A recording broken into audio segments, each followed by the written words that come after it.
Hi friends, I am Dr. B.V. Rao of Usha Clinic and founder of the websites qmedicaldoubts.blogspot.in and raghavamedicaldoubts.com. Through these videos, I am providing the basic knowledge about commonly occurring diseases, treatment and surgery details when necessary.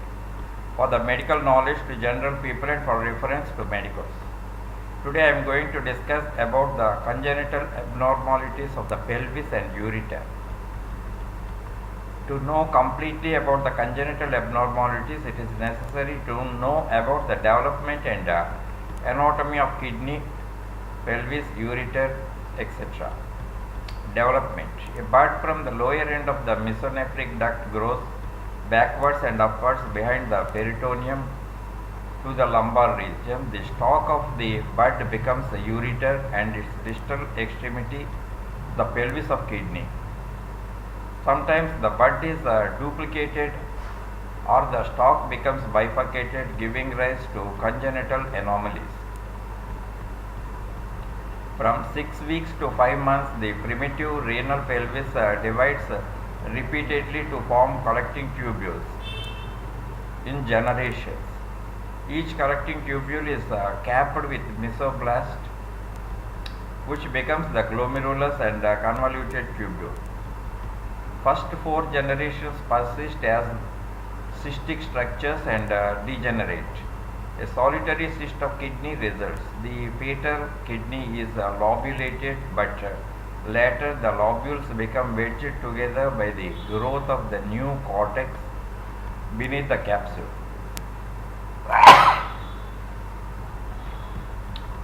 The parenchyma of each kidney is drained by 7 pairs of calyces, 3 in the upper and 2 each in the middle and lower segments.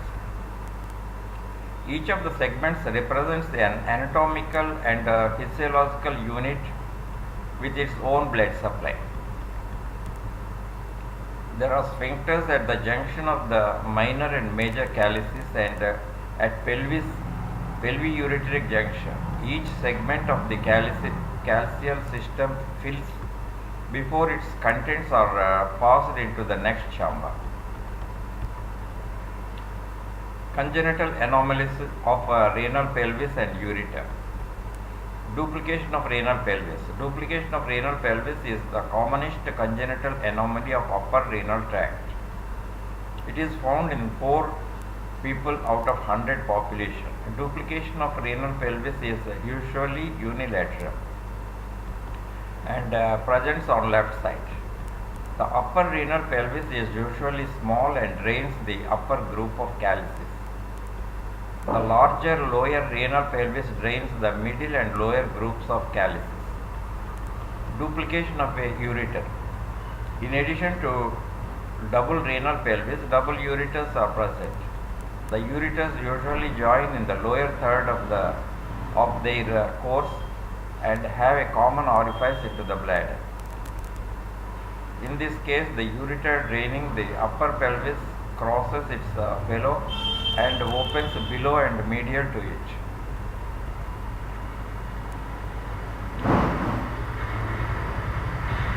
Clinical features. Usually it is without symptoms and found by routine examination. The double pelvis is liable to get infected calculus formation or hydronephrosis than a normal pelvis. Initially, such disease is confined to one part of the duplication. In case of complete duplication of the ureter, the lower ureteric orifice is sometimes the site of congenital atresia. Treatment. In some early cases of stricture of a ureteric meatus, ureteric meatotomy can be performed. Difficulty in some encountered in case of Y-shaped bifid ureter, as a ureteric catheter can't enter the smaller orifice. Heminephrectomy. With the removal of its ureter is eminently satisfactory. When disease normally requiring total nephrectomy is confined to one half of the kidney that has a double pelvis. Ectopic ureteric orifice. If a second ureteric bud arises from the mesonephric duct later than usual, the orifice of the accessory ureter is prone to occupy an abnormal position. Of course, it is rare. In both sexes, the existence of double ureter is determined by excretory pylorography. In females, an ectopic ureter opens into the urethra below the sphincter urethra or into the vagina and causes intractable incontinence of urine. A girl or woman who has dribbled for as long as she can remember, despite the fact that she has a desire to void and does urinate, has an ectopic ureteric orifice. It is guarded by a valve. The diagnosis may be confirmed by giving an intravenous injection of indigo caramine and placing a swab into the vestibule and another in the vagina. The one colored blue signifies the position of the ectopic orifice. Sometimes only laparotomy can find or exclude the additional ureter. In the male, the aberrant opening may be situated at the apex of the trigone, in the posterior urethra, in the seminal vesicle, or in ejaculatory duct. As in all these diverse situations, the ectopic ureteric orifice is situated above the sphincter urethrae. The male patient is continent, but recurrent acute or chronic pyelonephritis is prone to supervene in the renal tissue served by the ectopic ureter. Posterior urethroskopy after the intravenous injection of indigo caramine is the only means of ascertaining that a male patient has an ectopic ureter.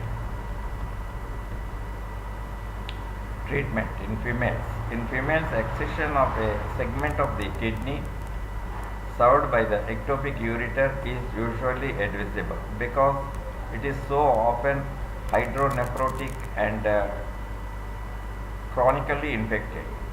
Rarely, if the urine draining is sterile, the ectopic ureter can be implanted into the bladder.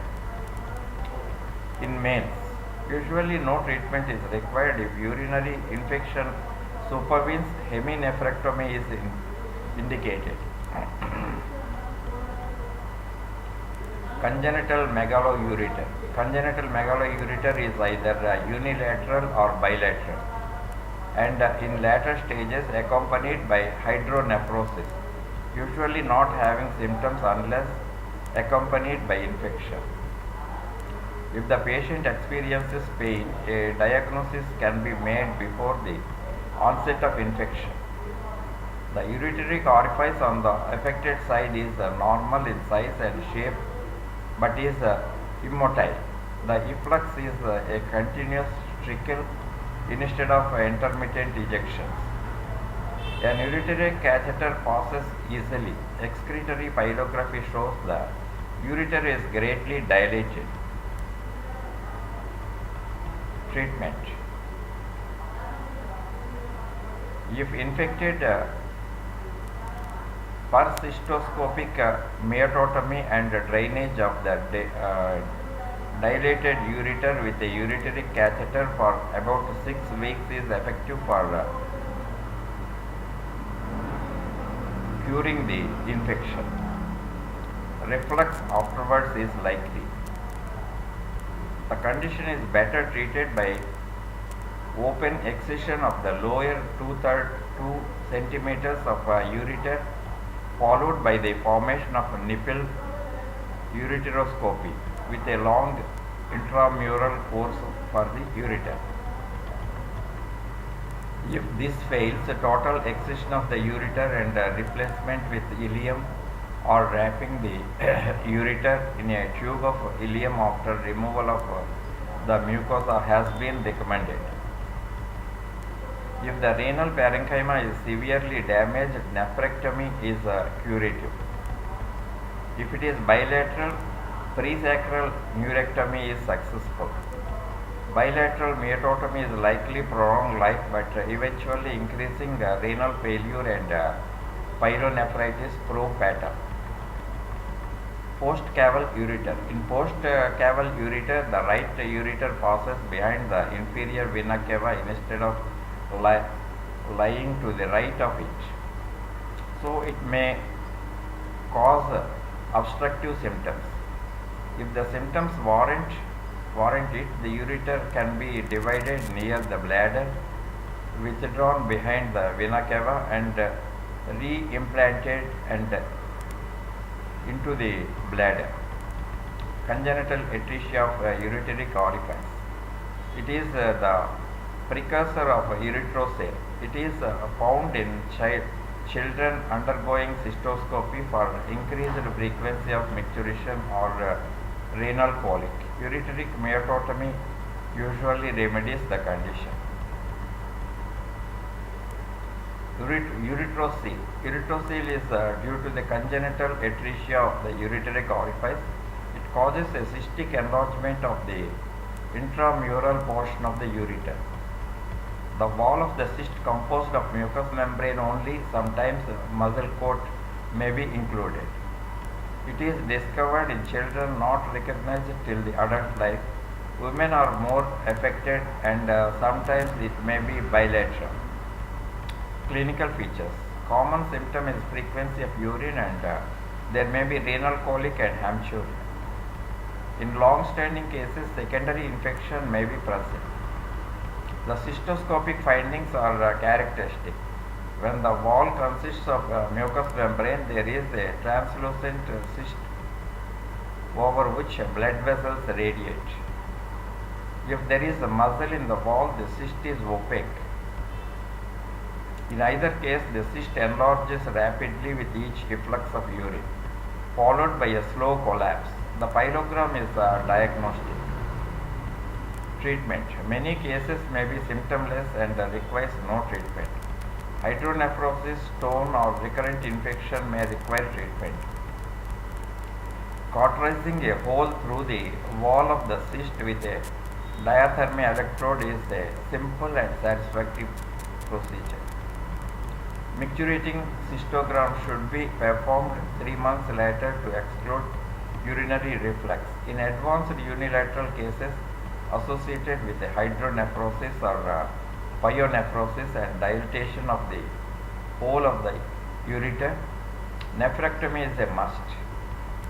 That's all about the congenital deformities of the renal pelvis and ureter, and in the next video I will discuss about some other disease. Thank you.